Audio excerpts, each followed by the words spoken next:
Bonjour à toutes et à tous. En ce moment, c'est la saison de la Vierge et il nous a semblé un petit peu fun de se mettre dans cette énergie très travailleuse et d'aller se questionner sur quels sont les métiers qui nous correspondent le plus en fonction de notre thème astral. Avant de tout de suite se plonger dans quel est le métier fait pour quel signe, ce qu'il faut déjà savoir, c'est que dans un thème astral, il y a des énergies qui sont plus spécifiquement reliées à l'énergie professionnelle, à ce que l'on a envie, besoin de faire dans le monde pour exprimer sa carrière, son travail. Voilà. Et donc c'est déjà de ces éléments-là que l'on va vous parler. Alors déjà, il y a des planètes qui sont plus spécifiquement reliées au monde professionnel.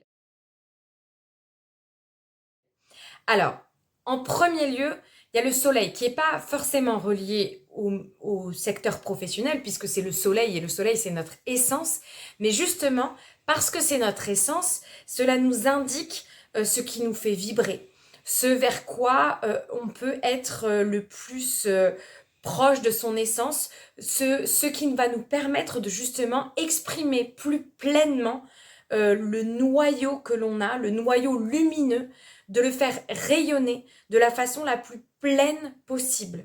Cette énergie solaire, elle peut être plus difficile à lire, à accéder, et ça peut intervenir dans la vie professionnelle plus tard sur le chemin. C'est-à-dire que c'est à un moment donné, on se rend compte que l'on n'est peut-être pas forcément à quelque chose qui nous épanouit pleinement, et à ce moment-là, on pourra aller chercher quelle est l'énergie solaire qui peut nous permettre de redonner du sens et surtout de redonner de la vie à ce que l'on fait professionnellement. Mais les deux planètes vraiment représentatives de notre façon de nous mettre au travail, de ce que l'on va chercher dans cette expression professionnelle, c'est Jupiter et Saturne qui travaillent main dans la main. Jupiter, c'est la planète de l'expansion. C'est la planète qui nous permet de grandir. Donc c'est vrai que c'est la première, c'est la planète après Mars qui nous permet d'aller vers l'extérieur. Donc il y a cette notion de comment je vais me développer, quelle est la voie professionnelle que j'ai envie de choisir pour pouvoir développer au maximum qui je suis grâce à Jupiter. Donc Jupiter va nous donner une indication sur cet élan de développement, ce besoin d'aller grandir. Saturne, de son côté, va venir structurer cet élan. Jupiter, il est dans la spontanéité, il est vraiment dans la première envie de peut-être j'ai envie d'être astronaute.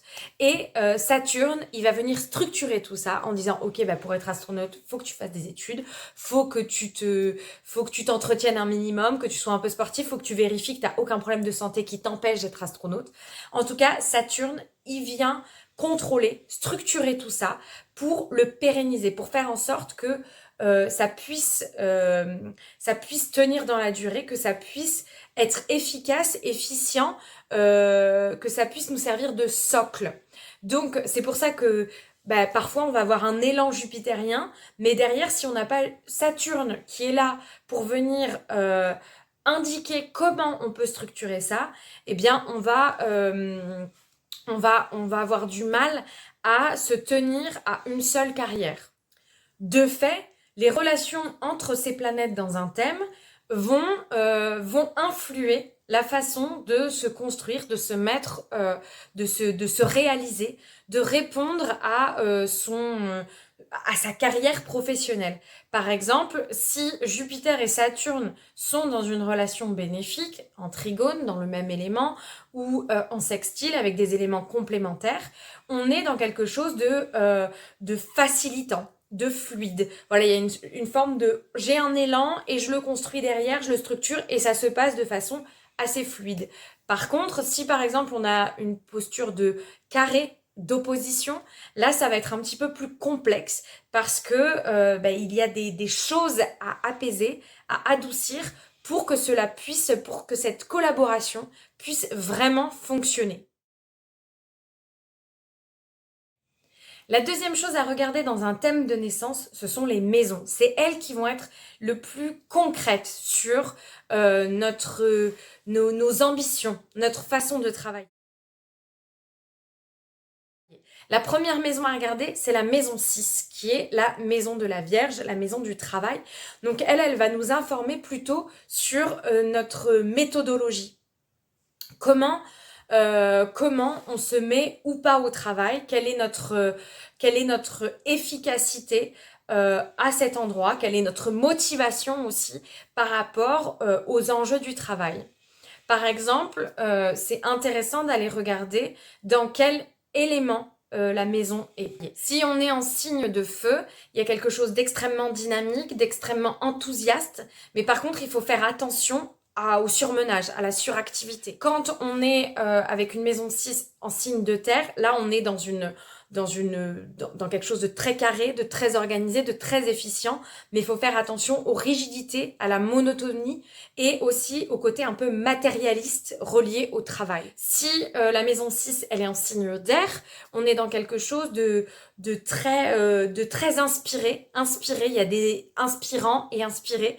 Il y a des idées à la minute, il y a une grande curiosité, mais il y a un risque d'éparpillement. Et après, si on est dans la maison 6, non, pas dans la maison 6, enfin oui, si on est dans la maison 6, mais en signe d'eau, là, en revanche, on a quelque chose qui est très basé sur la sensibilité, l'intuition, il y a quelque chose de très abstrait dans la façon de se mettre au travail. Et donc, le risque, ça peut être d'avoir quelque chose d'un peu brouillon, d'un peu désordonné, et voir si la maison 6 est en poisson, quelque chose peut-être un peu paresseux. Ensuite, la deuxième maison fondamentale dans la compréhension de nos voies professionnelles, c'est la maison 10. C'est la maison du Capricorne et c'est ce qu'on appelle aussi le milieu du ciel. Le milieu du ciel, c'est la réalisation de nos ambitions personnelles et professionnelles. C'est comment on trouve une place dans le monde. Donc là, ça peut réellement donner une explication, un indice sur l'expression professionnelle pure. Quelle est la carrière que l'on va se choisir pour pouvoir être au plus près de sa compétence en fait. Voilà, c'est se rapprocher au maximum de sa compétence. On est dans un choix un peu plus rationnel que avec le soleil par exemple, mais ça peut venir nourrir l'expression professionnelle que l'on a. Ce que l'on peut regarder dans cette maison 10, c'est si elle s'exprime sur un mode cardinal, fixe ou mutable. Donc les signes cardinaux, c'est le bélier, le capricorne, le cancer, la balance. Donc si on a cette énergie-là dans le milieu du ciel, il y a vraiment des énergies de leader, il y a une espèce de... On se fixe un objectif et on a des ambitions qui sont extrêmement fortes et tant qu'elles ne sont pas réalisées, on ne lâche pas l'affaire.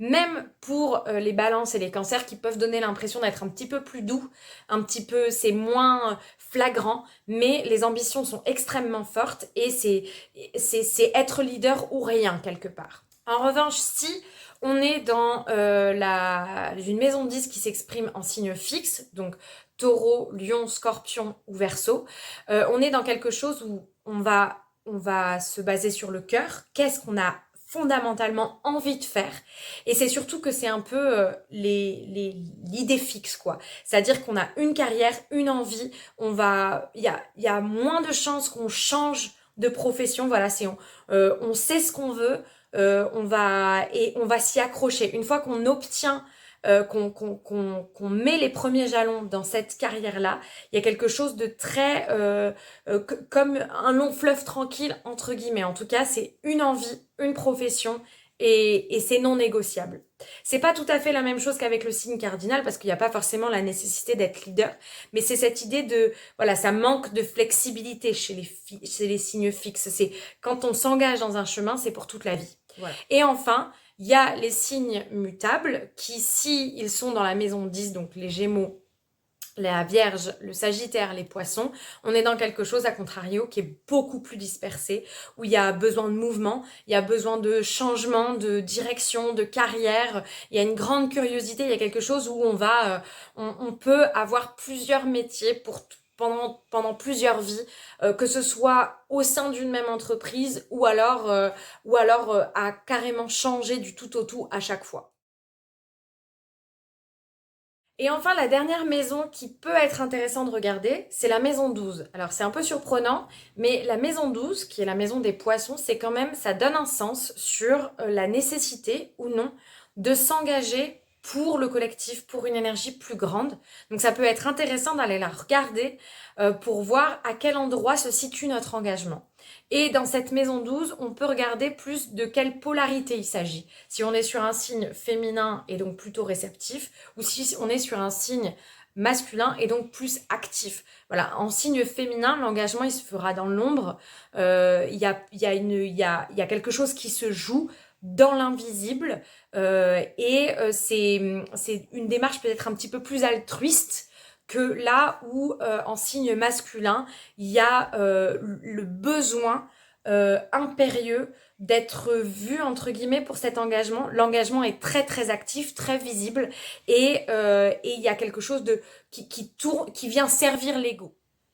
Et si vous voulez savoir quel est le métier, au moins la gamme de métiers qui vous correspond le plus en fonction des signes vraiment purement astrologiques, je vous invite à vous rendre sur notre blog où il y a vraiment tout le listing par signe de tous les métiers disponibles, proposés, les plus représentatifs. Et voilà, et vous pouvez essayer de mixer tout ça en fonction des placements en maison, en fonction des placements des planètes. Mais en tout cas, voilà, pour vraiment avoir le listing, parce que là ce serait non exhaustif et un peu rébarbatif, je vous invite à vous rendre sur notre blog où il y a un article spécialement fait qui sort aujourd'hui sur les métiers par signe astrologique.